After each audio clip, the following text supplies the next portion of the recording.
Natalie Holscher dikabarkan akan berangkat umroh ke Tanah Suci. Kabar keberangkatan Natalie dibenarkan oleh Ustadz Kashif Hir. Nantinya Natalie juga akan membawa anaknya Azam. Ustadz Hir mengaku senang jika Natalie ingin memperdalam agamanya. Menurut sang Ustadz, hanya dengan memperdalam agama dan mengamalkan segala perintah Tuhannya, kehidupan akan lebih baik dan bahagia. Lantas, apa alasan Natalie memutuskan untuk umroh di saat hubungannya dengan Sule sebagai sepasang suami istri harus kandas?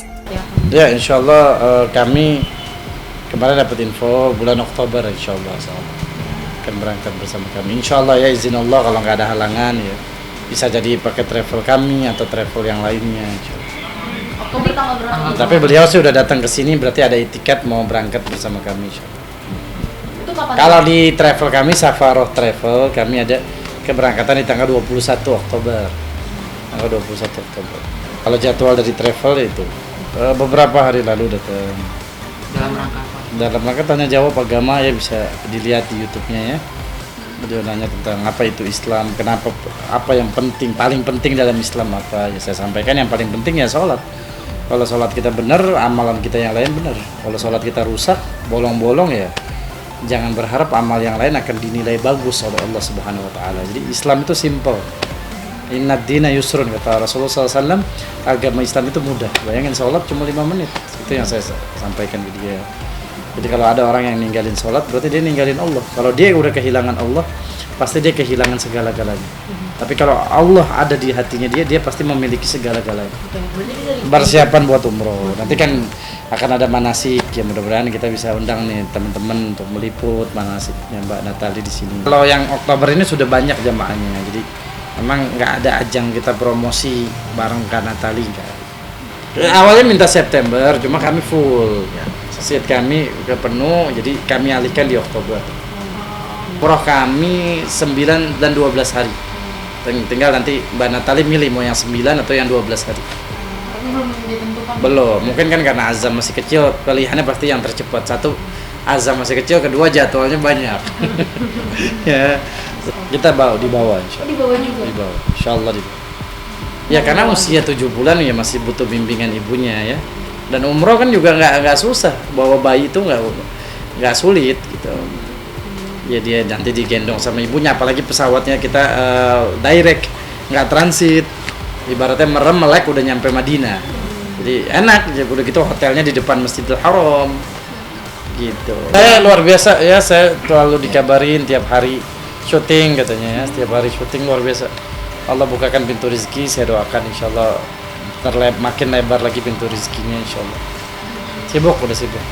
Beliau mau ketemu juga susah kali. Gitu. Mau ketemu juga udah susah sekarang. Natalie kan tulang punggung ya, saya yakin nggak hanya buat Azam aja ya, keluarganya juga pasti disupport insya Allah ya. Sosok yang ya saya banyak belajar juga, bukan hanya beliau belajar ke saya juga belajar sama dia tentang keteguhan hati, keyakinan, tanggung jawab, sayang sama keluarga ya, cinta sama keluarga. Itu saya banyak belajar, akan menghapuskan dosa di antara kedua umroh ini. Jadi luar biasa, jangan sia-siain kesempatan kita bisa ke Tanah Suci. Ya dengan apapun, ada yang bayar ya, Allah ganti uangnya nanti, ada yang digratisin. Ya apapun caranya, pokoknya yang berangkatin kita bukan duit, tapi Allah Subhanahu wa taala. Keberangkatan Natalie ke Tanah Suci untuk menjalankan ibadah umroh diikuti pula sejumlah pertanyaan lainnya terkait retaknya rumah tangganya dengan komedian Sule. Ustadz Kashif Hir menuturkan jika Natalie ingin menjadi seorang muslimah yang lebih baik lagi, mengingat perjalanan hidupnya ia pernah berada di jalan yang salah. Lantas, apa harapan Ustadz Kashif Hir terhadap Natalie yang kini ingin mendekatkan diri dan menjadi lebih baik lagi pasca perceraiannya dengan Sule? Saya sih cuma satu, saya nasihatin buat semua mu'allaf, jangan tinggalkan sholat. Karena sholat itu perkara yang paling pertama ditanya Allah nanti hari kiamat. Ya jangan pernah tinggalkan sholat. Jadi kalau Anda mengaku diri seorang muslim, ketika azan berkumandang ambil wudhu, segera laksanakan perintah Allah Subhanahu wa taala. Karena demi Allah, itulah amal yang paling dicintai Allah. Ahabbul a'mal ilallah as-salatu ala waqtiha.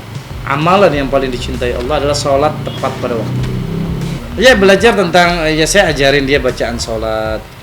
Dia baru hafal Al-Fatihah sama Al-Ikhlas. Waduh, bayangin baru udah 2 tahun masuk Islam baru hafal Al-Fatihah dan Al-Ikhlas. Menurut saya ya harus ditambah lagi hafalannya nih. Ya Al-Quran, dan ingat Al-Quran itu obat hati. Siapapun yang gelisah, galau, stres, baca Quran itu obat semua penyakit kita, penyakit hati ya, penyakit gelisah. Baca Quran pasti Allah bahagiain hati kita. Saya sampaikan baca Quran, belajar Quran, katanya belum lancar ya baca Quran. Ya kita maklum lah masih mu'alaf, masih baru masuk Islam. Ya katanya saya udah manggil guru ngaji ya, saya dengar udah panggil guru ngaji ke rumahnya. Ya itu bagus banget. Ya mumpung kita masih hidup bernafas, jangan sia-siakan kehidupan kita yang sebentar-sementara untuk kembali ke jalan Allah. Kamu kapan lagi mau nunggu mati? Ya karena Tali membuktikan dia mu'alaf baru belajar Islam tapi semangat belajar agama. Kita yang Islam dari lahir harusnya lebih semangat lagi. Mau ibadah ya ke tanah suci. Itu luar biasa. Beliau menangis ya, nangis. Beliau menangis, meneteskan air mata luar biasa. Ini menunjukkan hati yang bersih sebagai seorang muslimah ya.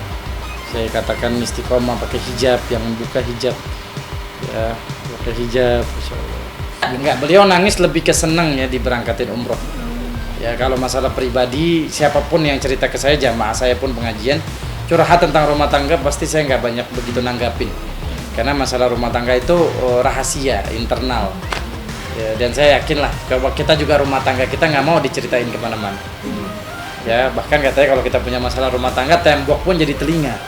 Ini menunjukkan kepada kita jangan share aib rumah tangga ke orang lain, demi Allah nggak akan berkah kehidupan kita. Oke, yang pertama, dia masih istri kita, misalkan belum sah cerai secara pengadilan, udah ceritain kemana-mana. Mohon maaf, ini istri yang dilaknat oleh Allah Subhanahu Wa Taala. Udah cerita kemana-mana, dia masih suami, dia masih istri, jangan ceritain. Walaupun sudah bercerai, status dia bukan istri kita, bukan suami kita, tetap mulut ini nggak boleh cerita aib suami kita, mantan kita, nggak boleh cerita aib. Ya, jadi nasihat saya buat diri saya, rumah tangga semua yang nonton, jangan ceritain aib rumah tangga kita sama orang lain. Kenapa? Karena nanti satu saat Allah akan bongkar aib kita. Man satara musliman satarallahu yaumil qiyamah. Siapa yang menutup aib muslim di dunia, Allah akan tutup aib dia nanti di akhirat.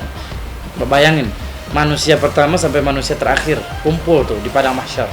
Kita nggak mau aib kita dibongkar sama Allah. Nah, kalau nggak mau aib kita dibongkar, jangan bongkar aib siapapun. Walaupun itu mantan suami, mantan istri. Pasti melalui istri saya yang muhrim, wanita sama wanita. Saya nggak ada hubungan apa-apa ya, sebagai guru dan murid. Nah, insya Allah kita akan ada kajian-kajian nanti bareng Kanatali, kita akan kajian-kajian bareng. Beliau juga tertarik sambil belajar, sambil juga ya mungkin ngajak yang lain untuk hijrah bareng beliau, gitu luar biasa.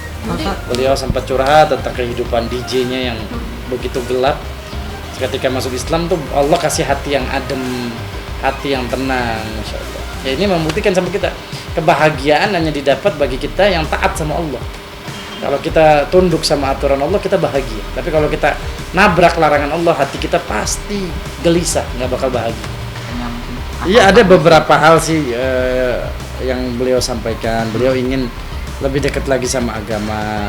Udah hidup kali ini nggak mau main-main lah, mau serius untuk mencari nafkah yang halal buat anaknya Azam. Itu yang disampaikan di saya. Ya, saya berpikir ya bismillah, siapapun yang punya azam ya, keinginan kuat dan mencari rezeki halal pasti dikasih jalan. 1000 jalan Allah bukakan. Allah bukakan.